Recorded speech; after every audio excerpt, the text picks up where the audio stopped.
Okay, can you hear me? Yeah, I can hear you. All right, good. Can you hear me? Yes, I can. All right. The name of the person being interviewed is Uriah Cartwright. Daddy, what is your birthday? I got it on at 5719. And your current address? 4351 Colt Lane, Okay. West Palm Beach, Florida, 33406. Okay, and the only other person attending the interview besides you is me. I believe I said that already, Garfield Cartwright.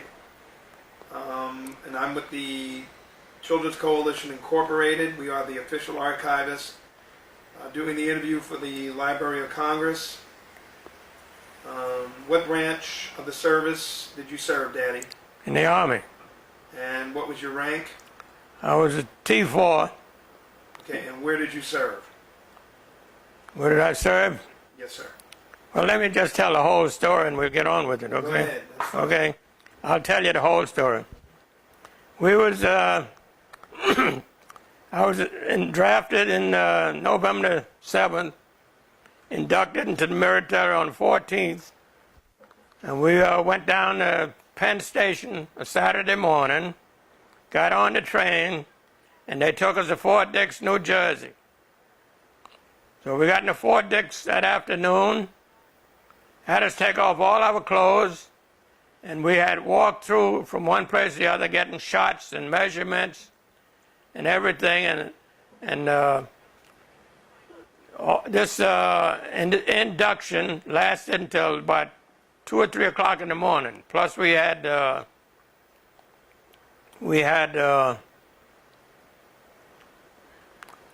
took signal corps signals and all different stuff to see what you were good in.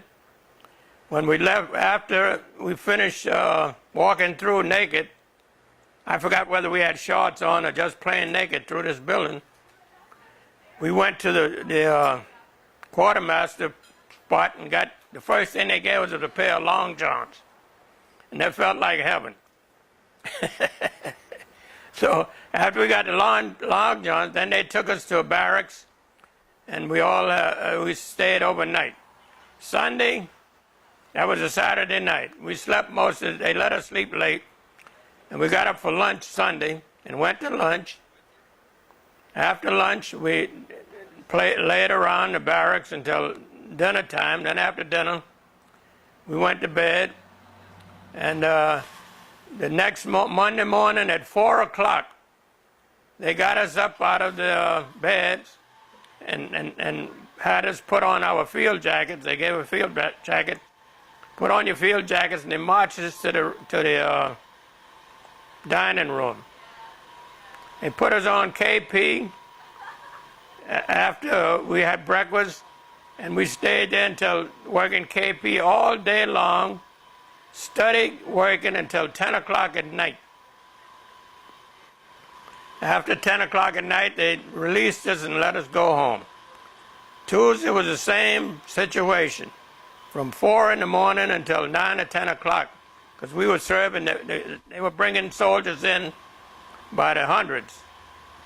So anyway, that lasted for 3 or 4 days, and after the third day, or the fourth day, I got pretty tired of that, and I met a friend of mine there from New York who was a sergeant in this company.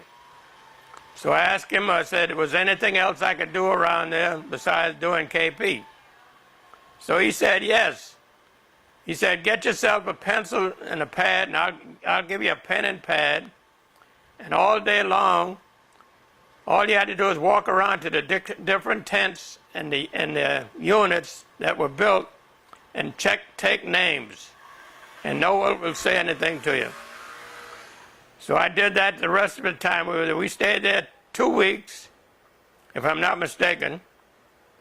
And then the third, on a Sunday, I believe it was, they marched us down to the train station, trains, and put us on the train. And they didn't tell us where we were going, so we traveled all night. And the next day, we ended up in Fort McClellan, Alabama. In Fort McClellan, Alabama, we had basic training for 3 months, basic training. and you couldn't go out of you couldn't leave the camp for the 3 months. So after we finished basic training, this was a 90.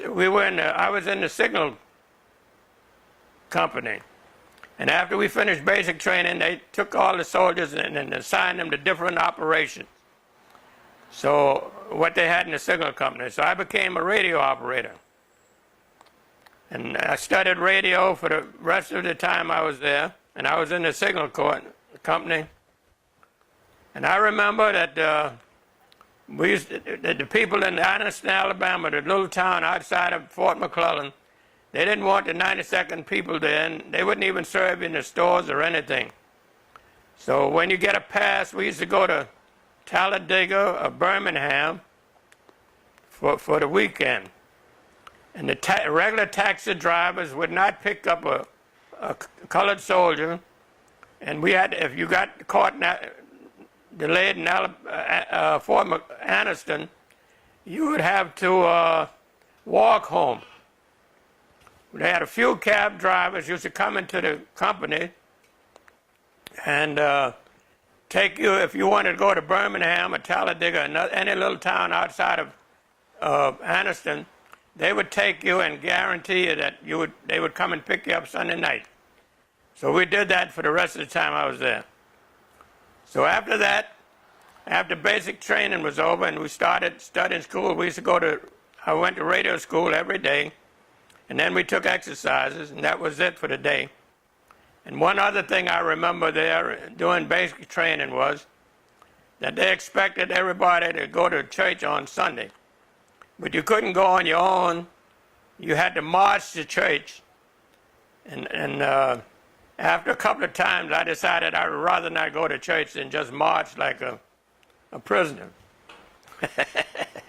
So anyway, after that was over, on Saturdays we didn't have anything to do, and you had to, when you stay in the company, they used to lead us down to a hill there, and we had to sing songs for the brass, the general and what have you. So our general was General Arnold. I forgot his first name. His name was Arnold. I think he went to, after the war, World War II, he was over in Korea somewhere, if I remember correctly. Anyway, we finished basic training in Fort McClellan, and after 5 or 6 months there, I think they loaded us up, and we went to Fort Huachuca, Arizona. From Fort Huachuca, we stayed there and did all kind of training, maneuvers, and riding in the trucks and studying the radio and all that sort of stuff. So after we were there a while, they were sending soldiers to different places for different training. And since I was in the radio section, they sent me to Camp Crowder, Missouri, for a 3 to 6 month period to study fixed station radio operation for the Army. So after I finished that, before I finished school, the company moved to, the 92nd moved from, well, we didn't move, we just left Fort Huachuca and went down to Louisiana, to Shreveport, for maneuvers. So I was in, when I was in Camp Crowder in the radio school, they sent for us, there was 6 of us going to school there from the signal company, and they sent for us to go on maneuvers in Louisiana, but the company commander in the Camp Crowder said we couldn't go. This was more important than maneuvers, that we learned the radios. So when I had finished school, they gave us a delay en route to go home for 5 days, plus travel time. So I went to New York for 5 days, and then we got the travel time going and coming. So that when I left, after I finished my delay en route, I was supposed to report to Louisiana, Shreveport. And when I got after my little delay en route vacation, I went down to Shreveport, and reported there, and they took us to Alexander, Louisiana, where the company was located, division. What year was that, Daddy? This was in 43, I believe. Yeah, 43. That was 1943. So after we finished maneuvers in Louisiana, they shipped us back to Fort Huachuca. So we stayed in Fort Huachuca.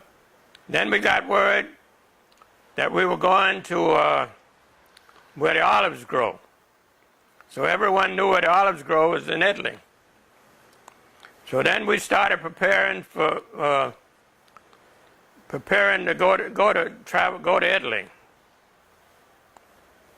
So it took us until from 43 to 44.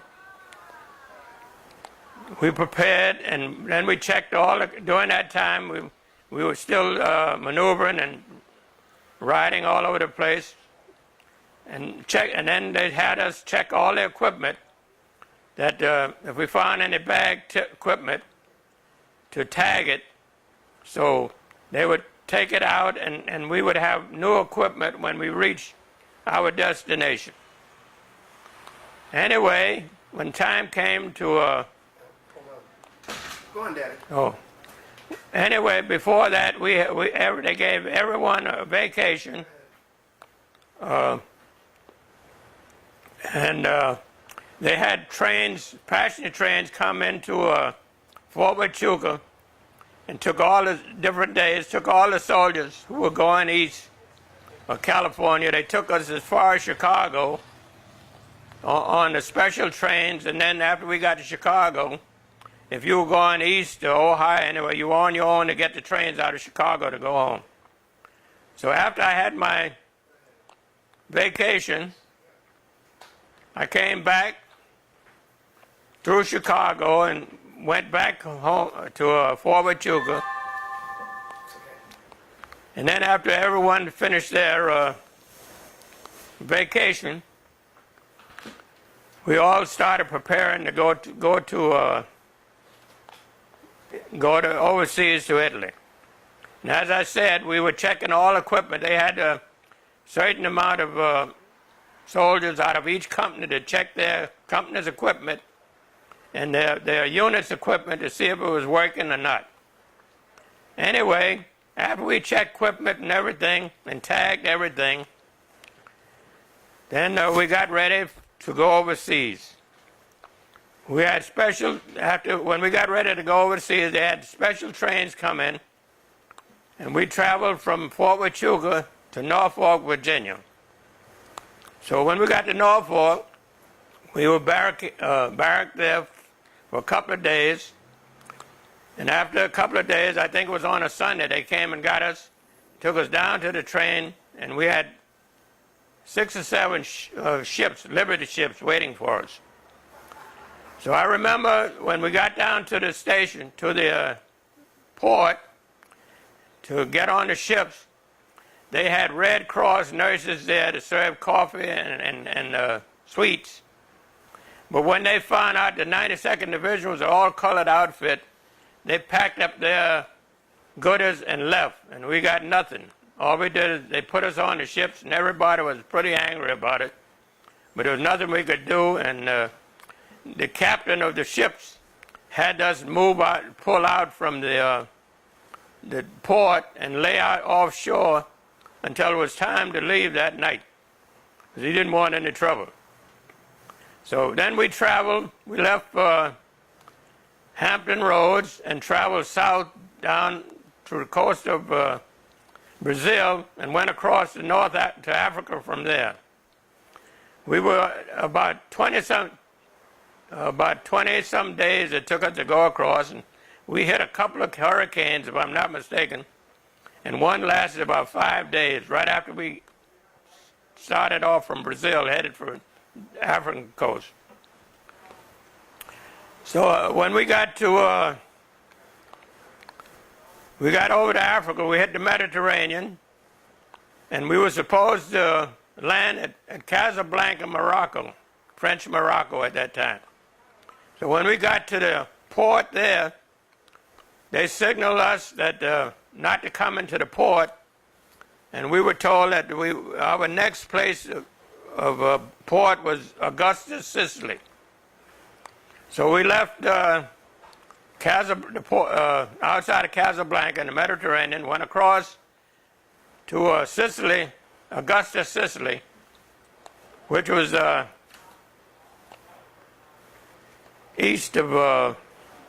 northeast of French Morocco. Yes. So after we arrived in Augusta, Sicily, we were told that people would plant bombs on the boats. So we guarded all night long in Augusta, and put guards out to guard the boats. Then when the next day came, sunrise came, we left Augusta and headed for Italy proper. Then when we left there, we went through the Straits of Messina, on up through the Ligurian Sea to the northern part of Italy.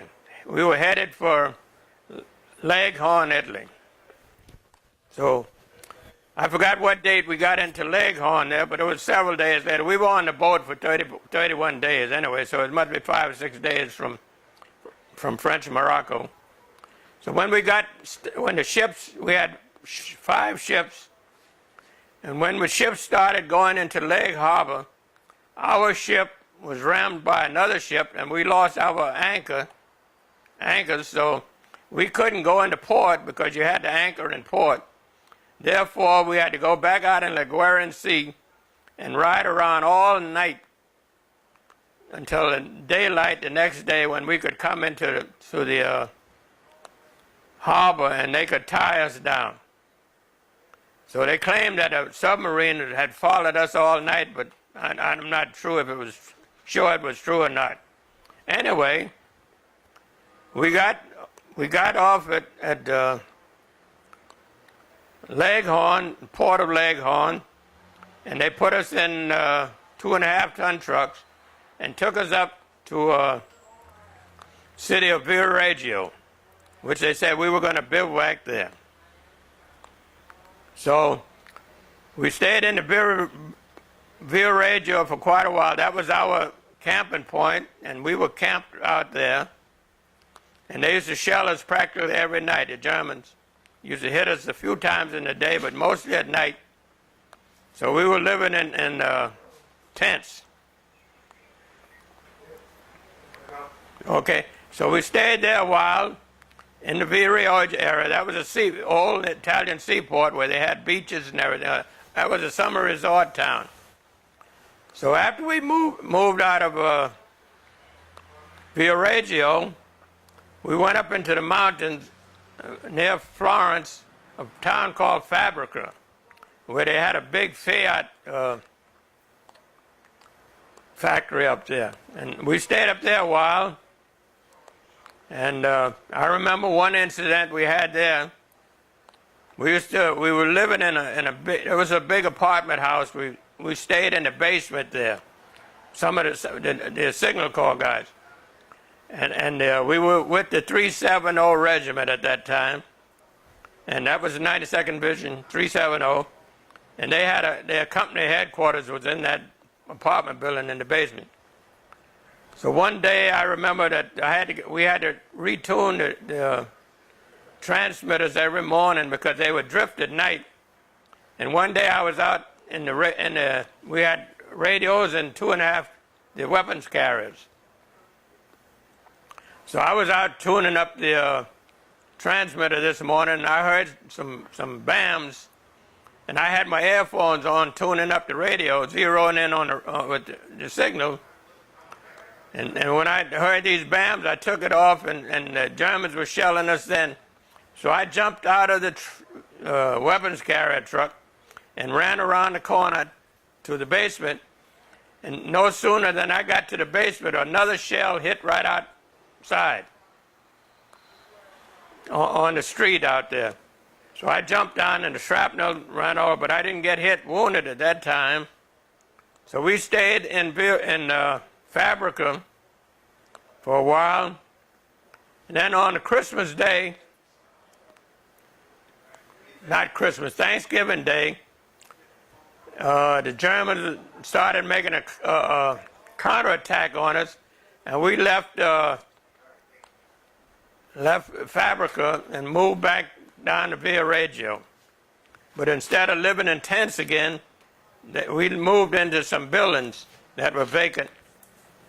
And a couple of people were living there, so we had to make the people move so we could live in the house and keep from living in tents.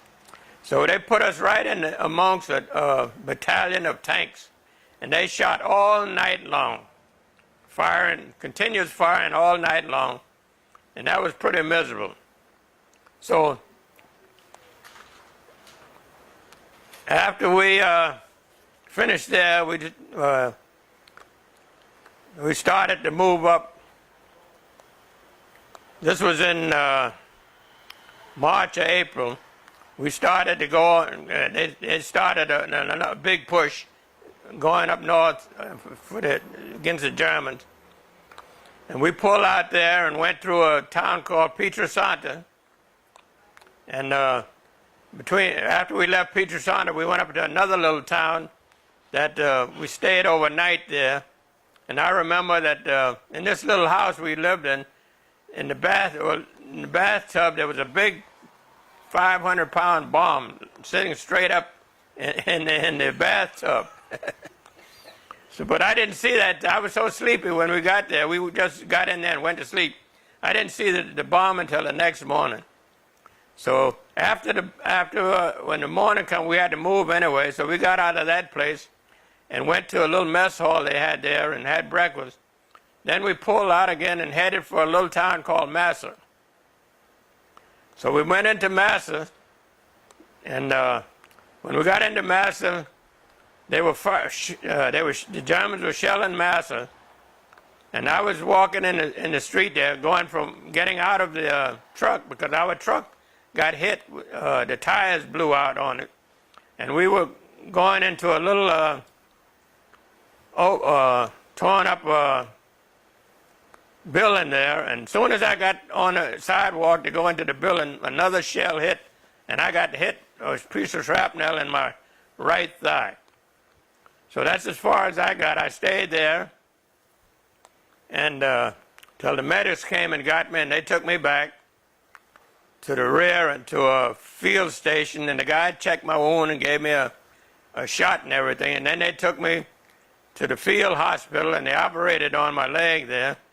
And then the next day, they took me to Leghorn to a large hospital, and I stayed there for 30 days until I could walk around. So that was the end of the battle for me. When I was in the hospital, I got hit when the same day, around at the same time, the President Roosevelt died. So anyway, while I was in the hospital, the war ended there. And when I got out after the 30 days at the hospital, my company, the 92nd, had moved up to Genoa, Italy. So after I got released from the hospital, they put us on 2.5-ton trucks, and they took us all up through the Po Valley, on up to Bologna and around to Genoa. So we got up to Genoa, and we were bivouacking there in an apartment house. So we stayed in Genoa about a month, I believe. I'm not exactly sure how long, but I think it was about a month. Then they moved us back. No, they took my company down to a little place they called St. George, I think. The general was staying. General Alderman had a place down there where he was living. So we went down there as his radio operators for a month. And after that, they decided to go back to Via Reggio.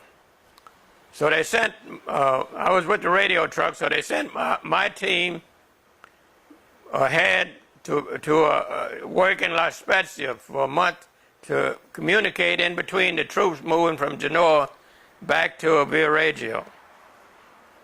So we stayed in a place in La Spezia for about a month, and on the top of a apartment house there, so we could get good reception.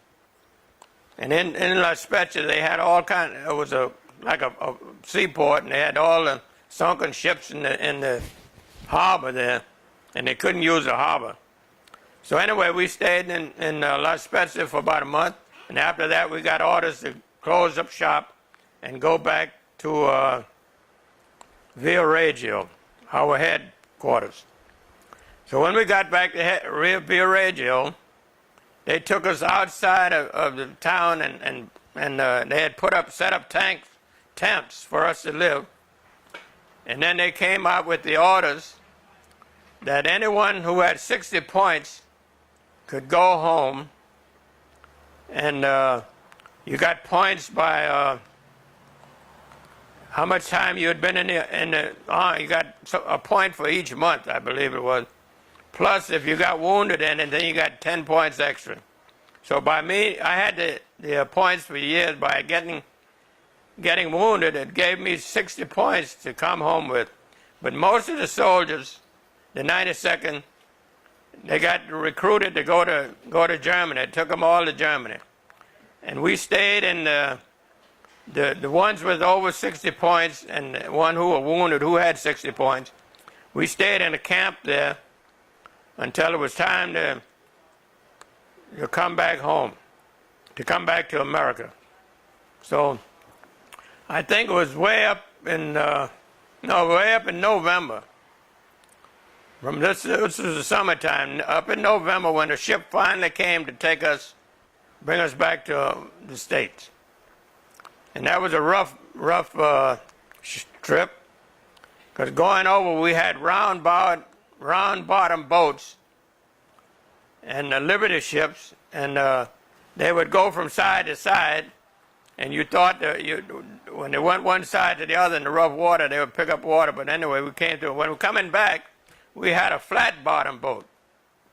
So we hit, wasn't loaded, just soldiers on it, no equipment or anything, and the whole bottom of the boat inside was empty. So we stayed up top. And anyway, when we hit the rough water there, instead of the ship rolling from side to side to being a flat boat, it went from up and down. When it hit a big wave or something, the ship would go up, down, and come back with a big boom. Sounded like it was going to break in half. But anyway, we got back they came back into Staten Island. So we brought the 92nd Division colors back with us, and all the other soldiers who came back with the colors used to parade up Fifth Avenue. But instead of letting us parade up Fifth Avenue, they shipped us from Staten Island over to I think it was Camp McGuire in New Jersey. And when we got to Camp McGuire, they released us all. No, when we got to Camp McGuire, they separated everyone according to where they were going in the States. So we were going to New York. I was going to Philadelphia, because I had married during the war there in Arizona, and my wife was from Philadelphia. So I was going back to Philadelphia first. So they shipped us the ones who were going close by there to Indiantown Gap, Pennsylvania, to be discharged. So we got to Indiantown Gap, and I think we stayed there a day or two. And then I came home, I believe it was on a Saturday. I left and came to Philadelphia. So then I stayed in Philadelphia a couple of days and went back to New York. In the meantime, I left this out. I forgot this part. When I was in Arizona, I met a lady. She was a WAC. And we got married. We went to Tucson and got married. And when we shipped out, the wax in Fort Huachuca, a lot of them got shipped over to France. They went over to France to be to work in the mail and do clerical work and what have you. So she was over, and my wife was over in, her name was Charlotte Galloway, and she was in France, and she heard that I got wounded, so they let her come to Italy, and she spent a day or two with me and went back. So after I got discharged, they discharged her and let her come home. So we stayed in Philadelphia a couple of days, and I had a brother living in New York, so we moved back to New York, and that we stayed in New York the rest of the time. I'd stayed in the Bronx. I lived in the Bronx for a while, and then from the Bronx I moved to Jamaica and stayed in Jamaica until I retired. Yeah, you want to know what I did after I got out of the Army? Yes, I do. Oh, okay, so... You want to take a break? No, I can go on. Okay, go ahead. After I got out of the Army, I remember that they were given what they call 52-20. You could get $20 a week for 52 weeks if you weren't working. So I signed up in the Bronx. I went up to Fordham Road, where they had the office up there where you go to sign up with for the 52-20 club. And then I started looking for jobs. We went all over the city looking for jobs, and no one had jobs. They'd send you from here to there for this, that, and the other. So I found first place I found a job in the Bronx, a guy in a grocery store, and he wanted me to work and collect my $20 a week and act it as part of my salary, and he paid me the rest. I told him later for you. So I went back. Okay? Yeah, go ahead. Oh, I went back to, went downtown, got a job at a place where I used to work when I was younger, in a gift shop. So I stayed there for quite a while. Then I got I didn't get much pay for that, so I went back and worked in another grocery store till a friend of mine told me that they were taking applications for the post office, the railway mail service, and the border patrol. So I put in all three applications for post office, railway mail service, which is a different operation in the post office, really, and the border patrol. So the first one called me was the railway mail service for the exam. And after we took the exams there, it was a whole day's work. Then I went and I took the post office exam and the border patrol exam when they called. So the first people to call me was the railway mail service. And I went into the railway mail service, which was, we handle all the mail, the big packages going out of town. Plus we handle all the mail on the trains and later the airports when they open up LaGuardia and Kennedy. So I worked at West Side Terminal in New York, which was on 33rd Street and 10th Avenue. And then when I made a regular, they shipped me, I went out to LaGuardia Airport, working at the airport out there. We handle all the mail for the airlines, the railway mail service. And before I made regular, I used to, they used to send subs over to Grand Central Terminal, and that was their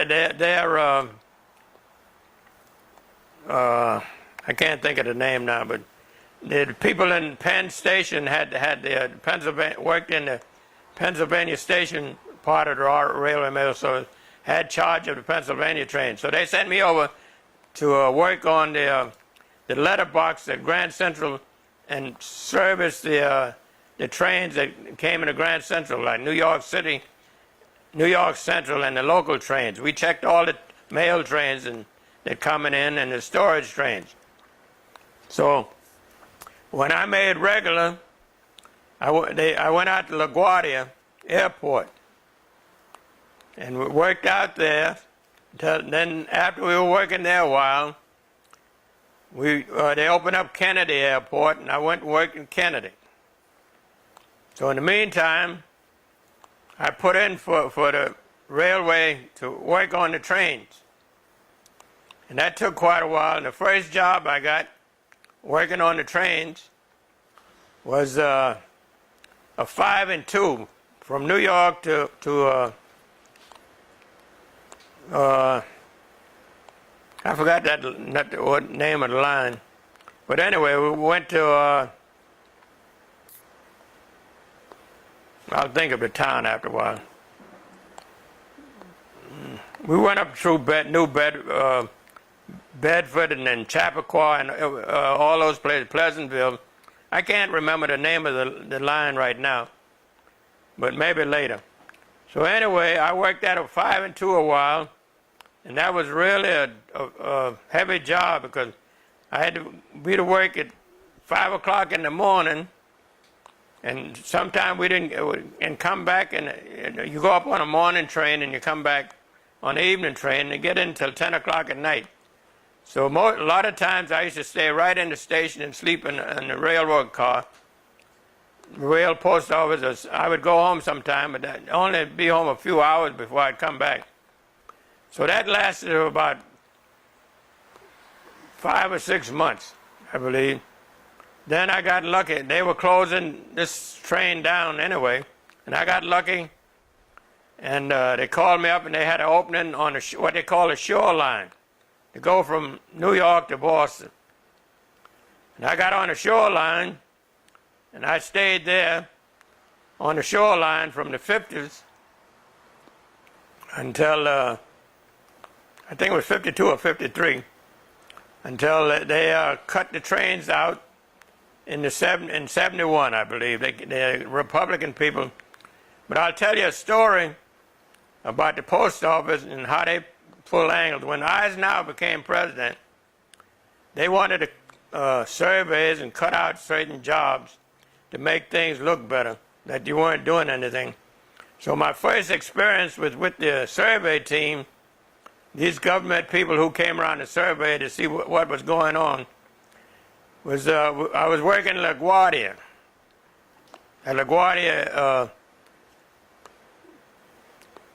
Airfield, and we call it LaGuardia Airfield. And the survey team from when Eisenhower was president came in there, and they stayed a week.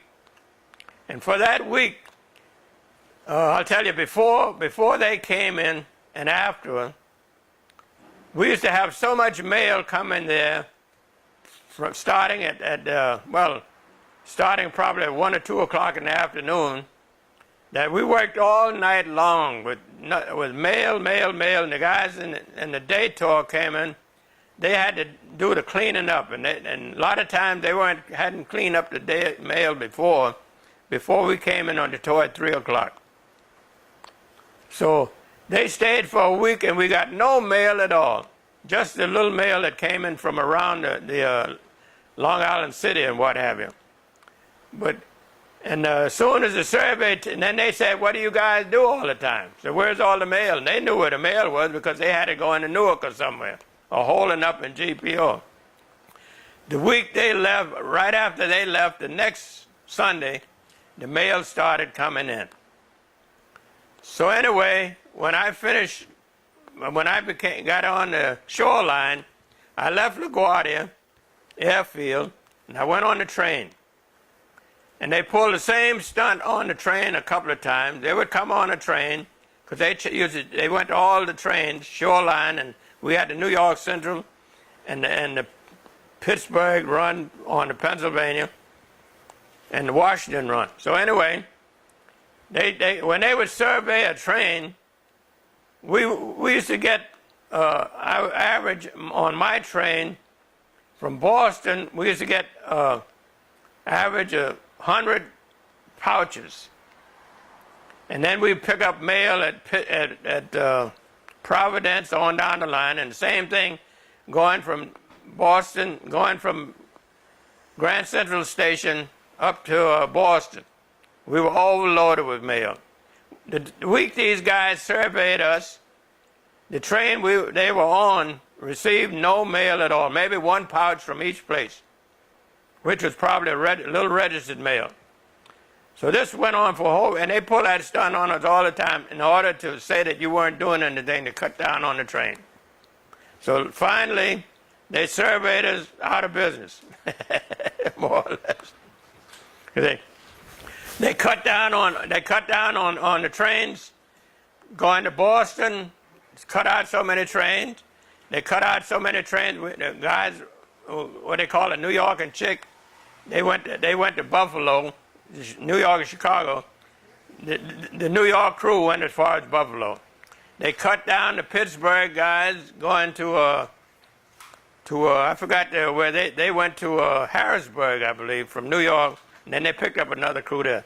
Then we had another crew that went to Washington, New York to Washington, and the trains from go to Washington came all the way to Florida. So what I'm saying is, the Washington train that left New York, matter of fact, we had connections from Boston that a business person could bring a packet down to the train and give it to you, and we would stamp it. And we could tell them that train would be in Miami next evening, 4 to 6 o'clock, and they could pick up the package there. Which, unless they had a wreck or something, they could do that every day. Sometime you'd have delay, but very rarely. Now, if you go into the post office and ask these people here now, the new system they have, when a letter could get across the street from West Palm Beach, they can't even tell you. That's a joke, but that was the size of it, because now they got priority mail and this air mail, everything flies the wall, and they can't tell you. If you go and say, well, when would a letter get to Orlando or Jacksonville? They can't even say, well, a few days, and they got priority mail. They can't even tell you when that's going to be delivered, but you got to pay for it.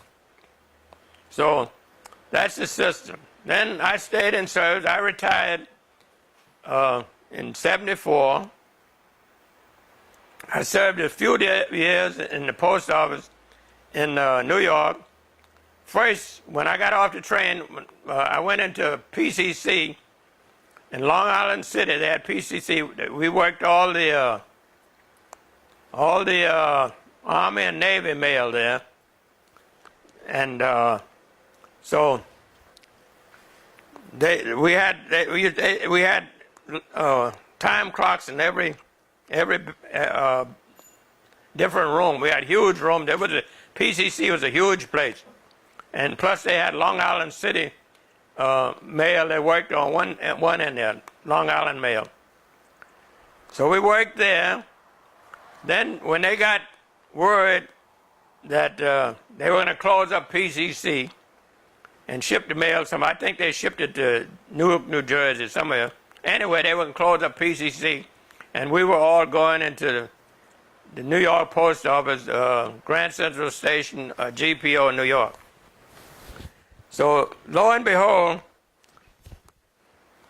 they knew that they were going to close up the PCC, but they still had, should I name names? Yeah, go ahead. They still had, IBM was the one who put all the time clocks and everything and the computers in PCC.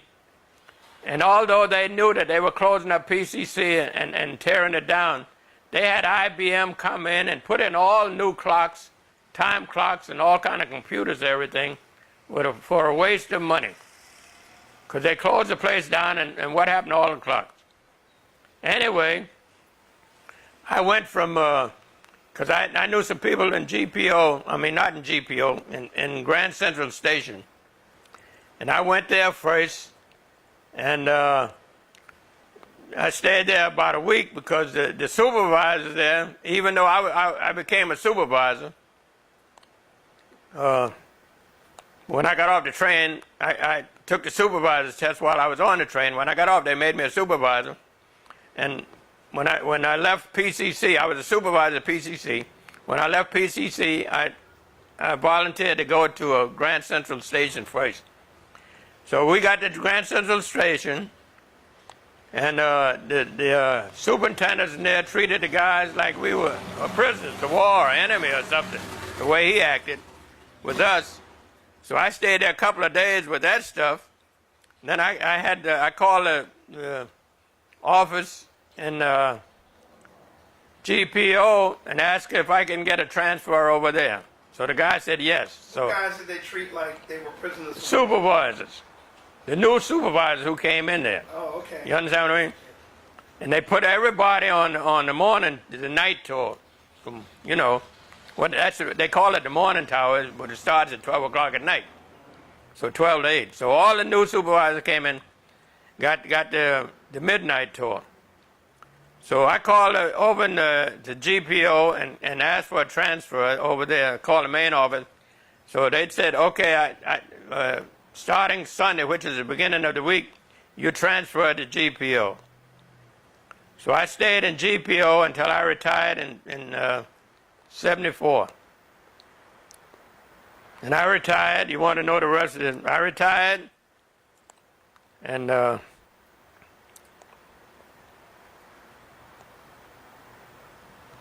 when I retired, I was living in LaFrac City. And after I retired, I moved to Virginia from 74 to 80. And then 1980, I moved to Florida. And here I am, ever since. Can you cut it off now? You want to know more or what? I forgot to mention that how many times I was married and everything. That's beside the point.